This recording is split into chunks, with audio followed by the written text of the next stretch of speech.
नमस्कार प्रिय मित्रों, मैं आप सभी का एस्ट्रो फ्रेंड विजय तिवारी। मैं आज आपको बताऊंगा कब गूंजेंगी आपके घर में किलकारियां, उसके लिए क्या करना होगा। हर एक मां का विवाह के बाद एक सपना होता है। शादी के बाद अगर एक स्त्री जातक को मातृत्व सुख की प्राप्ति अगर नहीं हो पाती है तो उसका जीवन अधूरा माना जाता है। मैं नहीं कहता हूं, ये शास्त्र भी कहता है और समाज भी कहता है। जितना उसका पति नहीं परेशान होता, उससे ज्यादा वो बहन परेशान होती है जिसको मातृत्व सुख नहीं प्राप्त हो पाती, यानी संतान का योग नहीं बनता। क्या आपकी कुंडली में D5 चार्ट वीक है? कई बार अगर पुरुष काल पत्रिका में पांचवा घर, कुंडली का जो पांचवा भाव होता है, अगर वीक होता है, किसी अशुभ ग्रह से दृष्ट होता है या युत होता है, कई बार आपने देखा होगा कि संतान का योग बन जाता, यानी रजस्व वाला धर्म के बाद में प्रेगनेंसी कंसीव हो जाती है। इसके बाद कोई ऐसे अचानक में स्वप्न आते हैं, छोटे छोटे बच्चों को स्वप्न में देखना या ब्लड का देखना, उसके बाद पुनः आपको ब्लीडिंग चालू हो जाती है, यानी फूल आता है, फल भी लगता है, लेकिन फल फलित नहीं हो पाता। ऐसे कंडीशन में क्या आप करें? आखिर क्यों नहीं हो पा रही आपको संतान सुख की प्राप्ति? मैं आज आपको बताऊंगा। इस वीडियो के माध्यम से आप एक छोटा सा उपाय करेंगे और आपके घर में अब किलकारियां गूंजेंगी। संतान का सुख आपको मेरे मित्र प्राप्त होगा। उपाय क्या करना चाहिए? चाहे वो पुरुष की पत्रिका हो, चाहे वो स्त्री की पत्रिका हो, संतान सुख के लिए पति और पत्नी दोनों का जब तक सामंजस्य अच्छा नहीं होता, दोनों के प्लैनेट्स के जब तक प्रभाव अच्छे नहीं होते, उन ग्रहों का एक दूसरे के प्रति सपोर्ट नहीं होता, तब तक संतान का योग नहीं बन पाता है।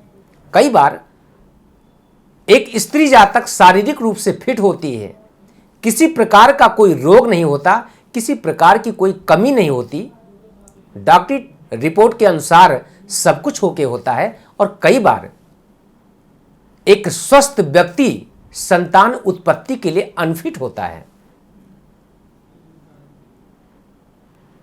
ऐसे जातक की पत्रिका में अगर पुरुष काल पत्रिका में शुक्र का वीक होना, मंगल का वीक होना या गुरु का वीक होना, तो ऐसे जातक के जीवन में संतान उत्पत्ति यानी संतान की प्राप्ति में कई बार अथक प्रयास करने के बावजूद भी सफलता नहीं मिलती।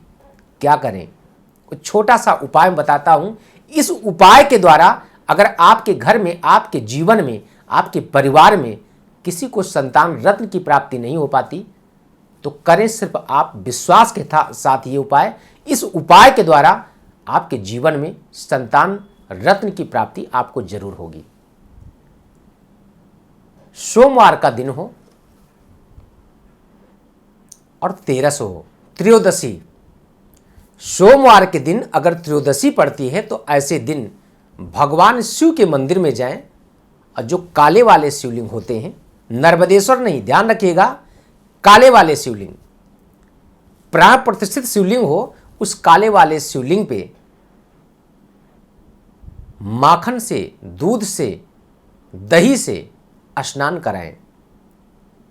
सबसे पहले शुद्ध जल से, उसके बाद दूध से, उसके बाद माखन से चढ़ा करके उस शिवलिंग पे अपने, स्त्री है तो बाएं हाथ से, पुरुष है तो दाहिने हाथ से, दोनों लोग उस लेप को लगाएं। और लगाने के बाद रजस वाला धर्म से जब पवित्र हों, उसके बाद में आप इन सारी चीज़ों को चढ़ा करके, जो हाथ में माखन, दूध और दही, ये तीनों चीज़ जब लगा हो, उन हाथ की उंगलियों को पति अपने पत्नी को खिलाए और पत्नी अपने पति को खिलाए। उसको ध्यान रखें, किसी कपड़े में आप पोंछ सकते हैं, लेकिन ऐसी जगह पे ना धुलें जो धुलने के बाद उसका जल, आपके हाथ का धुला हुआ जल कहीं ऐसी जगह पे जा करके गिरे जैसे नाली हो, कोई गंदी जगह ना जाए। मैं आपको प्रॉमिस करता हूं, सिर्फ एक बार आप इस उपाय को अपना करके देखें। भगवान कहते भाभु मेट सके त्रिपुरारी, परमात्मा की कृपा होगी, बाबा भोलेनाथ की कृपा होगी।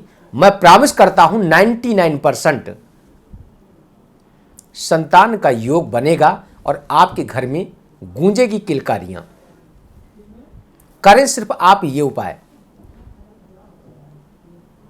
वैसे अगर आपकी पत्रिका को एक बार अगर अच्छी तरह से आप दिखाना चाहें तो आप दिखा भी सकते हैं, जिसके लिए आपको अपना date of birth, time of birth, place of birth, अपने पति जी का date of birth, time of birth, place of birth, यानी पति पत्नी दोनों का date of birth, time of birth, place of birth आपको देना होगा। अपनी पत्रिका पे आपको संपूर्ण विश्लेषण प्राप्त करना होगा। आपकी पत्रिका को देखा जाएगा। देखने के बाद में मैं आपको बताऊंगा कि क्या संतान योग है या नहीं है। संतान योग बनेगा तो कब बनेगा, इसके लिए क्या समय होगा, कौन से मंथ में संतान की उत्पत्ति हो सकती है। ज्योतिष शास्त्र मेरे मित्र एक प्रत्यक्ष का शास्त्र है।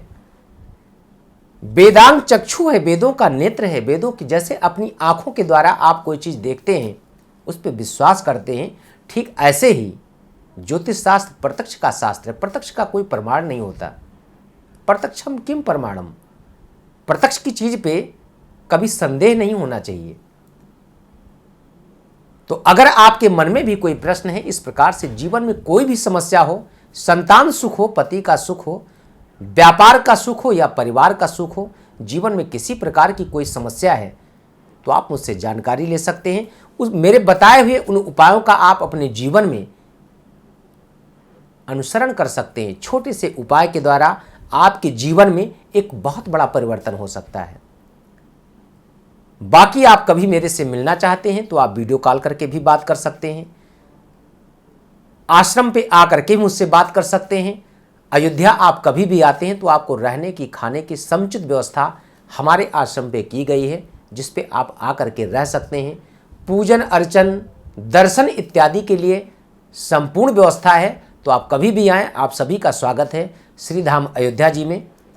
आज के इस वीडियो में सिर्फ इतना ही। पुनः मैं नए विषय, नए टॉपिक को लेकर के फिर मैं चर्चा करूंगा। तब तक के लिए नमस्कार, जय श्री राम।